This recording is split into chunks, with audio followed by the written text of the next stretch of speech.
नमस्कार, सी न्यूज भारत के news bulletin में आपका स्वागत है। मैं हूं अखिलेश पांडे। इस न्यूज बुलेटिन में बात होगी अमेठी की, जहां नशा मुक्त अमेठी अभियान के अंतर्गत थाना जायस पुलिस द्वारा 21 ग्राम स्मैक के साथ एक नफर अभियुक्त को किया गया गिरफ्तार। आगे बात होगी कन्नौज की, जहां यातायात पुलिस ने आमजन को यातायात नियमों के प्रति जागरूक करते हुए उचित जानकारी दी। साथ ही चर्चा होगी रायबरेली की, जहां रायबरेली में प्रशासन त्योहारों के मद्देनजर हो गया है पूरी तरीके से मुस्तैद। और भी तमाम खबरों पर आइए विस्तार से करते हैं चर्चा। खबर अमेठी से है, जहां नशा मुक्त अमेठी अभियान के अंतर्गत थाना जायस पुलिस द्वारा 21 ग्राम स्मैक के साथ एक नफर अभियुक्त को गिरफ्तार करने में बड़ी सफलता हासिल की है। अमेठी से सी न्यूज संवाददाता आशुतोष शुक्ला की रिपोर्ट। कन्नौज में यातायात पुलिस ने आमजन को नियमों की जानकारी देने के लिए पंपलेट वितरित किए। यातायात प्रभारी आफाक खान के नेतृत्व में ट्रैफिक पुलिस टीम ने जीटी रोड पर उतरकर वाहन चालकों को जागरूक किया। यातायात टीम आज नियम तोड़कर निकलने वाले वाहनों के पीछे भागती हुई नजर आई। हाथ में यातायात नियमों के पंपलेट लेकर टीम ने सड़क से गुजरने वाले वाहन चालकों को दिए और पूरा पढ़ उन नियमों को अपनाने के लिए अपील भी की। यातायात पुलिस पूरे जिले में यातायात जागरूकता का संदेश लिखे पोस्टर बैनर भी बड़ी संख्या में लगा रही है। खासकर नगरीय क्षेत्रों में वाहनों की बढ़ती संख्या और हादसों के बढ़े ग्राफ को रोकने की तैयारी है। इसे लेकर यातायात पुलिस डायवर्जन और बैरिकेडिंग कर कई हाई एक्सीडेंटल स्पॉट बंद भी कर रही है। यातायात प्रभारी का कहना है कि हादसे रोकने के लिए उन स्थानों का चिन्हांकन किया जा रहा है जहां हादसे ज्यादा होते हैं। कन्नौज से सी न्यूज संवाददाता सीबू सैनी की रिपोर्ट। उत्तर प्रदेश के जनपद मुरादाबाद के अंबेडकर पार्क में वाल्मीकि समाज के अध्यक्ष ने अब प्रेस कॉन्फ्रेंस की, जिसमें उन्होंने कहा कि पूर्व में निकली वाल्मीकि शोभा यात्रा में कई गाड़ियों पर डीजे लगे हुए थे, जिसका पुलिस द्वारा सभी गाड़ियों के चालान काटे गए हैं। वाल्मीकि समाज के अध्यक्ष ने कहा कि हमारी शोभा यात्रा काफी सालों से निकलती आ रही है, मगर आज तक कोई चालान नहीं काटा गया, मगर अब पुलिस ने ये नई परंपरा निकाली है, डीजे लगी हुई गाड़ी के चालान काटे हैं और कहा कि अब हमें कोई डीजे भी नहीं देगा। उन्होंने कहा पूर्व में कई जुलूस निकल चुके हैं, मगर पुलिस ने पूर्व में निकले जुलूस का कोई चालान नहीं किया। क्या वाल्मीकियों को वह हिंदू नहीं मानते? आखिर क्या वजह है जो उन्होंने वाल्मीकि समाज की शोभा यात्रा के जुलूस करते हैं? वाल्मीकि समाज के अध्यक्ष का कहना है या तो पुलिस उन चालानों को वापस ले, वरना एक बड़े आंदोलन के लिए तैयार रहे। में आपने ये प्रेस वार्ता का है। देखिए, अभी 28 अक्टूबर को हमारी वाल्मीकि प्रकट दिवस की शोभा यात्रा थी जी, जो हर साल निकलती है और यहाँ हजारों सैकड़ों साल पहले से निकलती आ रही है। उसमें हमारे यहाँ डीजे भी लगे थे, जबकि हमने अपनी परमिशन में खोल दिया डीजे साउंड सभी होगी, लेकिन हमारी मीटिंगें भी कई प्रशासन के साथ हुई। उसने हमसे ये नहीं कहा कि आप डीजे बिल्कुल मत लाओ। अब उन्होंने डीजे के चालान काट दिए, 8-10 डीजे के चालान काटे हैं। डीजे के चालान? हाँ, डीजे के चालान काट दिए, जिससे आगे के लिए हमारी समाज के लिए डीजे मिलने ही मुश्किल है। दूसरा ये है कि अभी राम बारात निकली थी, उनके चालान नहीं हुए। अभी पीछे काफ़ी वो चले थे कांवरिये, उनके बड़े बड़े वो थे ऊंचे डीजे, एक का चालान नहीं हुआ, तो फिर हमारे ही चालान क्यों? क्या हमें हिंदू नहीं मानते, या हम अपने पर्व करने जो त्यौहार करते हैं वो करने बंद कर दें? जबकि मोहन भागवत अभी 2-4 दिन पहले कानपुर में कह रहे थे कि वाल्मीकि कौम हिंदुस्तान का गौरव है। तो हम गौरव लोगों के जो गौरव हैं हिंदुस्तान के, उन्हीं के चालान क्यों काटे जाते हैं, जबकि राम बारात में नहीं काटे गए? और ना ही देखो कांवरिये रोड घेर के चलते हैं, उनके ऊपर फूल बरसाते हैं। मुरादाबाद से सी न्यूज संवाददाता चांद हुसैन की रिपोर्ट। अशरफी मौलाई निका फाउंडेशन गोपालीपुर द्वारा एक बैठक कर प्रेस वार्ता की गई। फाउंडेशन अभी सारे मुस्लिमों के लोगों के लिए काम करेगा। मुमताज अहमद व शहजाद अली गोपालीपुरी के बच्ची की शादी के फाउंडेशन के द्वारा 50-50 हजार रुपए देने की घोषणा की। अंसारी समाज के मुमताज अहमद सैदाबाद, मोहम्मद समीम अंसारी सराय इनायत तथा मौलाना अहमद नूरी साहब को फाउंडेशन के मिनी ब्रांच के रूप में नामित कर मिनी ब्रांच को चलाए जाने की घोषणा की गई। जनवरी के अंतिम सप्ताह में एक आयोजन कराया जाएगा और फाउंडेशन के बारे में बताया जाएगा। अभी सिर्फ अंसारी समाज के बच्चों की शादी की बात कही गई है। आने वाले समय में फाउंडेशन हर समाज में ब्रांच खोलेगा और प्रदेश लेवल पर कार्य करेगा। बात है कि हमारे तमाम सदस्य जो अशरफी मौलाई निकाह फाउंडेशन के तमाम चीज़ों को फाउंडेशन करके काम कर रहे हैं।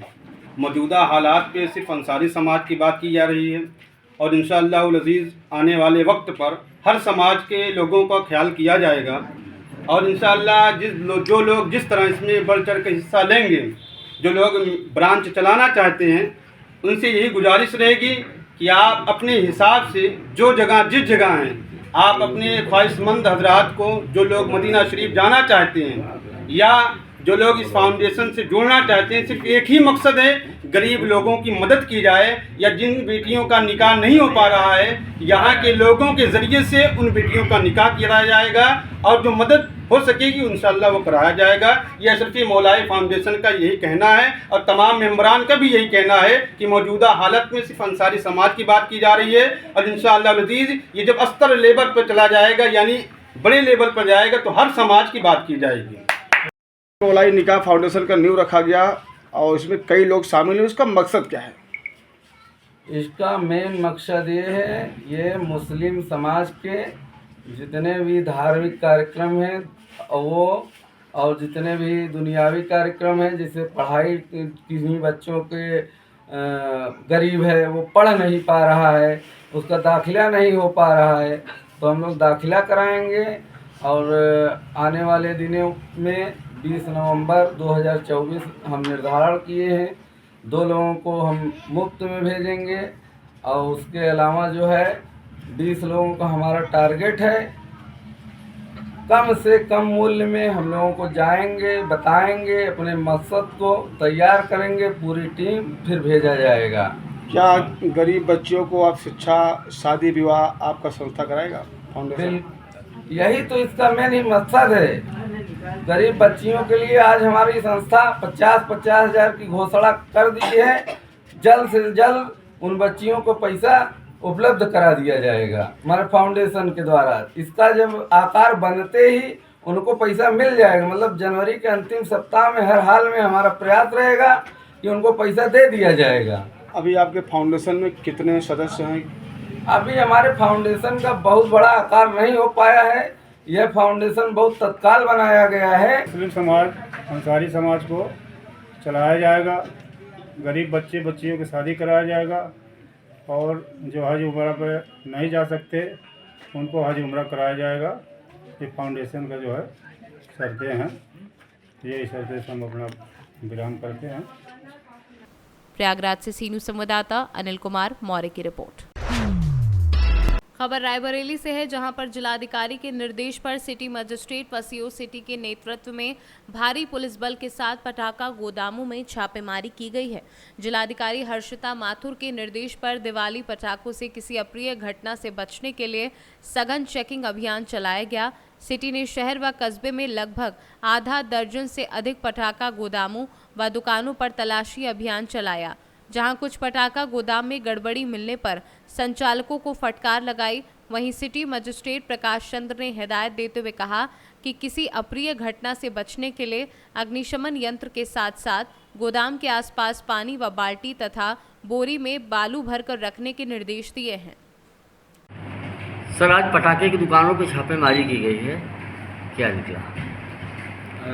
आज जो है दोखर थाना के अंतर्गत जो पटाखे के लाइसेंसधारी दुकानें हैं उन पर मेरे द्वारा और सीओ सिटी के द्वारा जो है जांच किया गया और जो मौके पर देखा गया कि जो है वहाँ सुरक्षा के उपाय हैं कि नहीं है, जैसे हम वहाँ पर पानी देखें कि नहीं, पानी की व्यवस्था है कि नहीं, बालू की व्यवस्था है कि नहीं, फायर एक्सटिंग्विशर है कि नहीं, और जो निर्धारित मात्रा उससे ज़्यादा उनके द्वारा माल बिक्री तो नहीं किया जा रहा है और उनके घरों पर भी जाकर देखा गया कहीं उस माल को घरों में तो नहीं रखा गया है।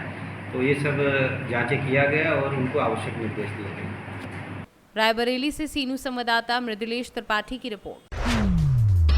खबर अमेठी से है, जहां खेल एवं युवा कल्याण विभाग उत्तर प्रदेश शासन जनपद प्रभारी मंत्री गिरीश चंद्र यादव ने आज कलेक्ट्रेट सभागार में जनप्रतिनिधियों एवं अधिकारियों के साथ शासन के विकास प्राथमिकता कार्यक्रमों, राजस्व कार्यों, निर्माण कार्यों एवं कानून व्यवस्था को लेकर समीक्षा की एवं संबंधित अधिकारियों को आवश्यक दिशा निर्देश दिए। बैठक में प्रभारी मंत्री ने शासन द्वारा संचालित योजनाओं की प्रगति में सुधार लाने एवं पात्र लोगों को योजनाओं से लाभान्वित करने के निर्देश दिए। इस दौरान उन्होंने कर के स्तर की समीक्षा की, जिसमें आबकारी, विद्युत, परिवहन, खनन, स्टाम्प, नगरीय निकाय विभाग द्वारा की गई वसूली की जानकारी ली। अधीक्षण अभियंता विद्युत को अनावश्यक विद्युत भार बढ़ाने व बिल ज्यादा आने तथा विजिलेंस की टीम द्वारा गांव में जाकर फर्जी तरीके से जनता को परेशान करने की शिकायतों पर कार्यवाही करने के निर्देश दिए। बैठक में प्रभारी मंत्री ने दैवीय आपदा के दौरान तत्काल पीड़ित परिवारों को सहायता राशि उपलब्ध कराने को कहा। पर मेन फोकस रहा था सभी विषयों पर मैंने आपको चर्चा किया, स्वास्थ्य से भी जुड़ी हुई चीज़ों को हम लोगों ने समीक्षा किया, दवाओं की उपलब्धता क्या है, वो यहाँ जो है किस तरह से जो है कि जो हमारी इमरजेंसी है कैसे चलती है, हमारे जो 102 एम्बुलेंस है, 108 एम्बुलेंस है, उन सब चीज़ों पर हम लोगों ने बहुत विधिवत चर्चा किया है और चर्चा करके संबंधित अधिकारियों को इस बात का निर्देश दिया है कि उन सबको जनता को समुचित सुविधा उपलब्ध करावें, किसी प्रकार की कोई कठिनाई जनता को न। भारतीय जनता पार्टी हारी हुई सीटों पर ज़्यादा फोकस कर रही है, इसके साथ अमेठी और रायबरेली को लेकर क्या रणनीति है? साहब हम लोग तो अमेठी जीते हुए हैं और दोबारा जीतने भी जा रहे हैं। बिजली विभाग में ओवर बिलिंग और विजिलेंस द्वारा हम लोगों ने निर्देश दिया है कि अगर इस प्रकार से कोई फर्जी अगर कोई FIR मिलती है, कोई बिजली विभाग कार्रवाई करेंगे तो हम उनके खिलाफ भी FIR दर्ज करवाएंगे। मंत्री जी, अखिलेश यादव ने कहा है कि जो है पीडीए अकेले उत्तर प्रदेश में भारतीय जनता पार्टी को हराएगा। अखिलेश यादव को जनता नकार चुकी है। उनके पास समाचार पत्रों में बनने के लिए और प्रिंट मीडिया, इलेक्ट्रॉनिक मीडिया में इस सब बातों को कहकर चर्चा में बनने के लिए और कुछ उनके पास बचा नहीं, क्योंकि अखिलेश यादव को कभी जनता का जनादेश नहीं मिला। अखिलेश यादव 2012 में जब मुख्यमंत्री बने थे तो वरासत और विरासत के आधार पर मुख्यमंत्री बने, और अखिलेश यादव का अगर बयान देखेंगे तो उनका हास्यास्पद बयान है। कभी कहेंगे कि EVM दोषी है, कभी कहेंगे कि बैलेट से चुनाव होना चाहिए, कभी कहेंगे प्रशासन ने चुनाव जिता दिया। तो आप उनका बयान आप देखें, हर विषय पर उनकी नकारात्मक टिप्पणी रहती है। कभी भी किसी भी संस्था को वो आरोप लगाने में चूकते नहीं हैं। वो यही सबसे ज़्यादा उनके हताशा और निराशा का प्रतीक है। मैं आपको उदाहरण के रूप में बताना चाहता हूँ, जब वो मुख्यमंत्री थे 2012 से लेकर 2017 तक लोकसभा का चुनाव हुआ। जब लोकसभा का चुनाव हुआ तो हम 73 सीटें जीते, भारतीय जनता पार्टी 73 सीटें। उनके मुख्यमंत्री रहते, जिस प्रशासन को आज दोषी रहते हैं वो प्रशासन तब उनके हाथ में थे, तो भी हम 73 सीटें थे। और 2017 में उनके मुख्यमंत्री रहते, चुनाव हुआ विधानसभा का, हम गठबंधन के साथ हमारी पार्टी 325 सीटें जीत गए। मुख्यमंत्री रहते, प्रशासन उनके हाथ में था, तो भी हम जीते। और उन्होंने 2019 में मोदी जी को रोकने के लिए बुआ बबुआ सब मिल गए, सारे लोगों को मिला है, फिर भी हम 64 सीटें जीते। 2 बाद में लोकसभा की सीटें रामपुर और आजमगढ़ भी हम जिसको अपना एक गढ़ मानते थे, वहाँ भी भाजपा ने फतह किया, वहाँ भी जीत हमने दर्ज किया जो है। और 2022 में कहे कि चाचा साथ नहीं थे। अमेठी से सीनू संवाददाता आशुतोष शुक्ला की रिपोर्ट।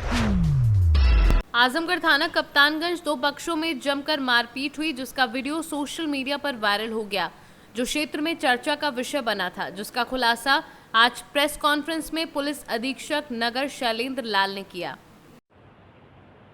सर, एक वीडियो वायरल हो रहा है 2 पक्षों का आपस में झगड़ने का, क्या है पूरा मामला, पुलिस के द्वारा क्या कार्रवाई की? ये एक वीडियो वायरल हुआ है जिसमें 2 पक्ष आपस में वाद विवाद कर रहे हैं। यह प्रकरण थाना कप्तानगंज क्षेत्र का है, जिसमें 2 वाहन आपस में टकरा गए थे। यह प्रकरण 20 सितंबर 2023 का है और 2 वाहन टकरा गए थे। इसके बाद 2 पक्षों में आपस में विवाद हुआ। बाद में दोनों पक्ष समझौता आपस में कर लिए। अगर पुलिस के पास कोई तहरीर प्राप्त होती है तो उसके हिसाब से पुलिस आगे कार्रवाई। आजमगढ़ से सीनू संवाददाता CB भास्कर की रिपोर्ट। बरेली थाना सुभाषनगर क्षेत्र के अवध कॉलोनी में एक बुजुर्ग ने घर में पुराने कपड़ों में आग लगाकर उसमें बैठ गए। अपने आप को लगाई आग। घायल बुजुर्ग ध्रुव मेहरोत्रा को जिला अस्पताल में कराया भर्ती। अपने बेटे अतुल मेहरोत्रा के साथ रहते हैं। दूसरा बेटा अपने परिवार और मां के साथ अलग रहता है। बुजुर्ग जो कि मानसिक रूप से बीमार है, इसलिए उनका बेटा अतुल कपूर घर में बाहर से ताला डालकर कहीं गया हुआ था कि घर में आग की लपटें निकलने लगी। पड़ोसियों ने देखा और तुरंत ताला तोड़कर आग बुझाई और बेटे को सूचना दी। बेटे ने एम्बुलेंस को फोन किया, वहीं पड़ोसी ने पुलिस को फोन कर दिया।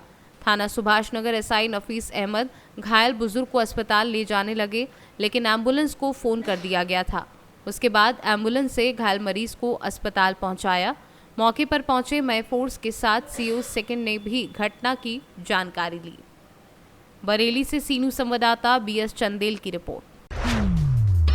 युवान फाउंडेशन रायबरेली के तत्वाधान में विज्ञान प्रदर्शनी एवं मेले का आयोजन खैर इंटर कॉलेज बालिका विभाग में किया गया, जिसमें सामान्य ज्ञान एवं विज्ञान से संबंधित प्रश्नों का हल एवं प्रयोग बताए गए। विज्ञान प्रदर्शनी में छात्र छात्राओं को संबोधित करते हुए बताया गया कि विज्ञान वह व्यवस्थित ज्ञान व विद्या है जो विचार, अवलोकन, अध्ययन और प्रयोग से मिलती है, जो किसी अध्ययन के विषय की प्रकृति या सिद्धांत को जानने के लिए किए जाते हैं। ज्ञान और प्रौद्योगिकी मंत्रालय द्वारा आयोजित विज्ञान और प्रौद्योगिकी की जागरूकता कार्यक्रम करने का कार्य संस्था युवान फाउंडेशन को प्राप्त हुआ है। बच्चों ने विज्ञान और प्रौद्योगिकी के बारे में जानकारी प्राप्त की और संस्था के द्वारा आयोजित गतिविधियों, विज्ञान स्वचालित मॉडल, तर्क वितर्क, निबंध लेखन, चार्ट पेपर गतिविधि आदि में प्रतियोगिता कार्यक्रम में बच्चों ने प्रतिभाग किया और सफल हुए। इस दौरान बालिका विभाग के प्रभारी कैलाश प्रकाश गुप्ता, डॉक्टर विवेक मुदगिल, जितेंद्र पटेल पिपरा, जयप्रकाश बरसैया, अलग प्रकाश शर्मा, मंजू वर्मा, राजेश चंद्र, सूरज शरण पाठक, कौशलेश मिश्रा सहित समस्त शिक्षक शिक्षिकाएं मौजूद रहे। झांसी से सीनू संवाददाता आशुतोष गोस्वामी की रिपोर्ट। सीहोर विधानसभा क्षेत्र के कांग्रेस प्रत्याशी शशांक सक्सेना वार्ड नंबर 22, 23, 25 का दौरा करने निकले। सी न्यूज़ की टीम ने जब पूछा कि किस मुद्दों पर आप जनता से वोट मांगने जाओगे, तो शशांक सक्सेना ने बताया कि शिवराज सिंह चौहान ने पूरे सीहोर जिले को नकार दिया है। कांग्रेस प्रत्याशी शशांक सक्सेना ने मुख्यमंत्री पर निशाना साधा। बताया कि बेरोजगारी, भ्रष्टाचार बढ़ रहा है, साथ ही नर्मदा का जल 4 बार घोषणा करने के बाद भी अब तक नहीं आया।